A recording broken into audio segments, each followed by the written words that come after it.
हाँ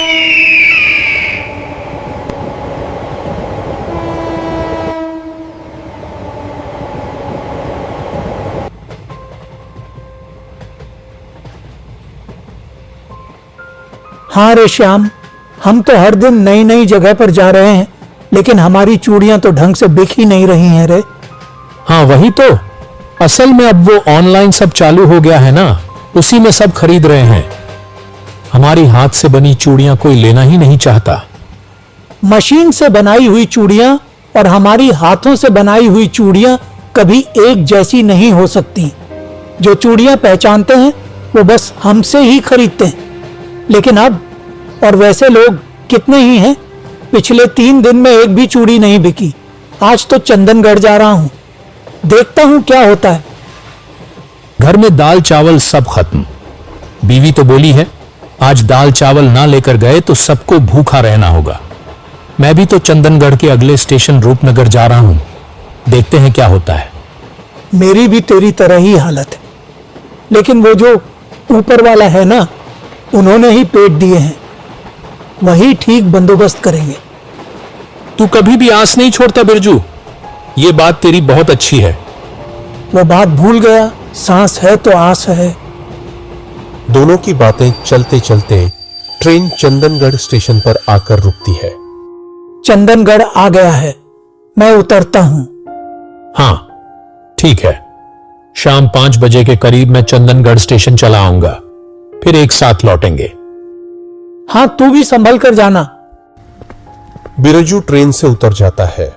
श्याम को लेकर ट्रेन आगे बढ़ जाती है अपनी मंजिल की तरफ। अपने थैले में भरी चूड़ियां लेकर स्टेशन के बाहर आ जाता है बिरजू।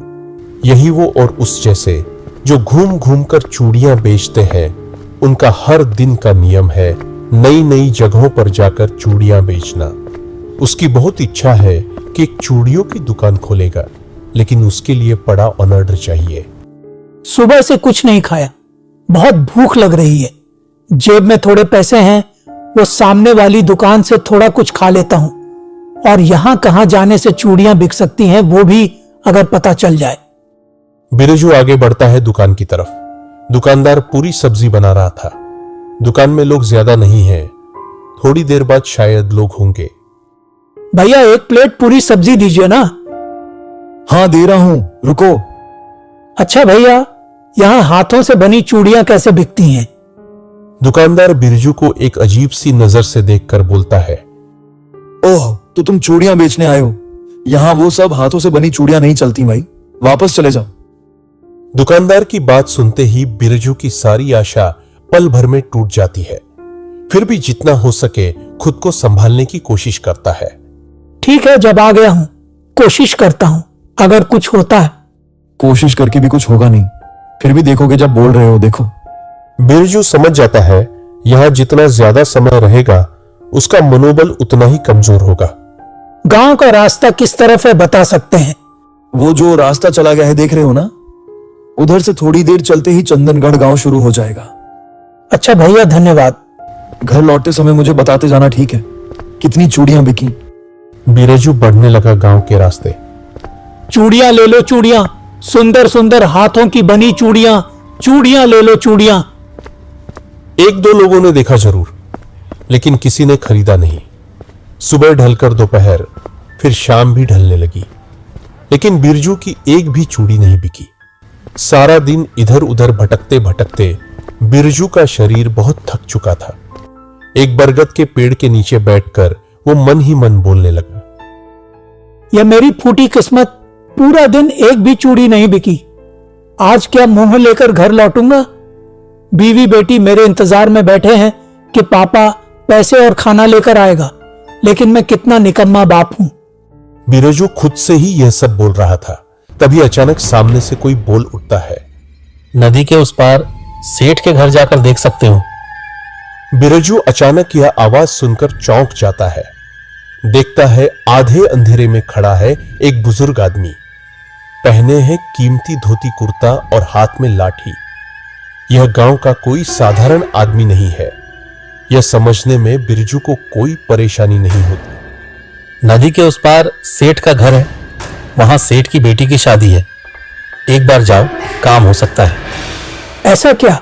लेकिन लेकिन क्या? रुक क्यों गए? इतनी अच्छी चूड़ियां रहते मेरी हाथों से बनाई हुई चूड़ियां क्या लेंगे? हाथ से बनी चूड़ियों के अंदर एक अलग ही प्यार होता है।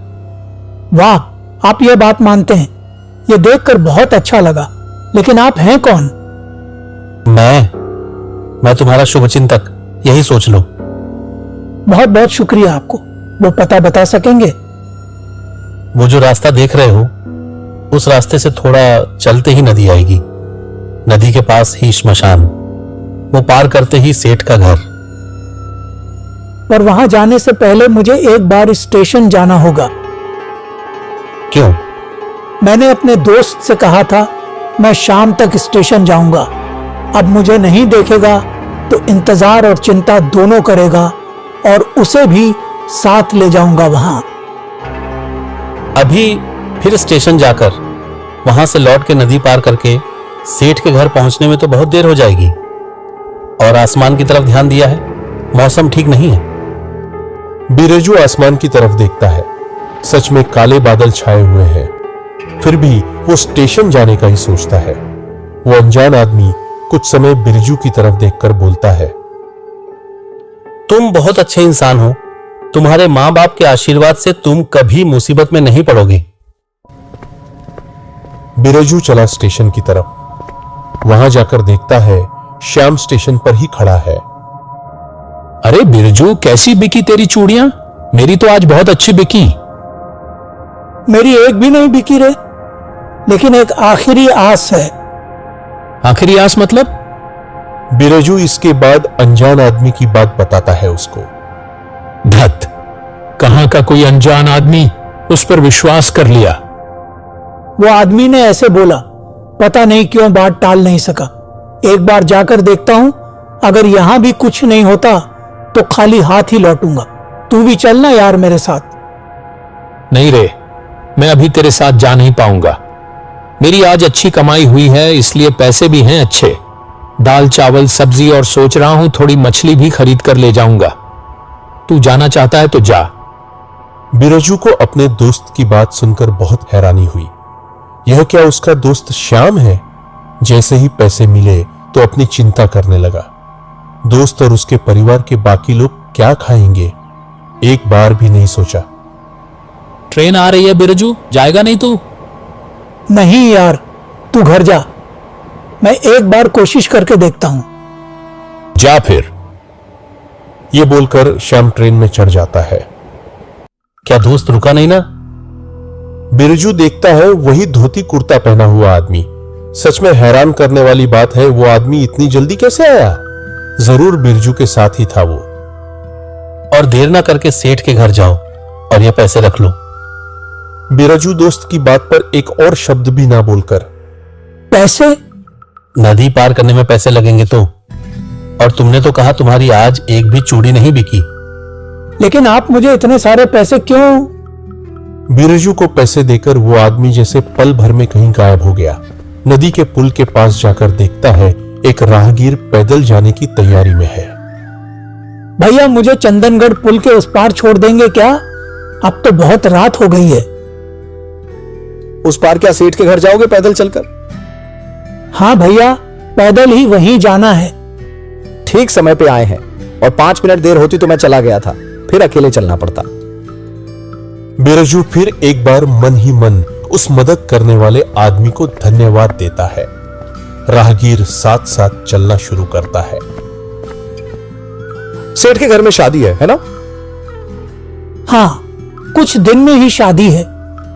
जोरों शोरों से तैयारी हो रही है, पूरे गांव का बुलावा है। हाँ। तुम क्या शादी के किसी काम के लिए जा रहे हो? बिरजू जो चूड़ियां लेकर जा रहा है वो बताता है। हाँ हाँ, जाओ, जरूर जाओ, काम हो सकता है। ये लो, चंदनगढ़ का किनारा आ गया पैदल चलते चलते। वो श्मशान पार करते ही सेठ का घर आ जाएगा। लेकिन एक बात। बिरजू राहगीर को पैसे देकर पूछता है, क्या जी? वो श्मशान इलाका अच्छा नहीं है, कहीं रुकना मत। पैदल चलते हुए जितनी जल्दी हो सके श्मशान पार कर जाना। अच्छा, ठीक है। बिरजू जैसे ही श्मशान के बीचों बीच पैदल पहुंचता है, ठीक तभी मूसलाधार बारिश शुरू हो जाती है। उफ, ये बारिश अभी शुरू होनी थी।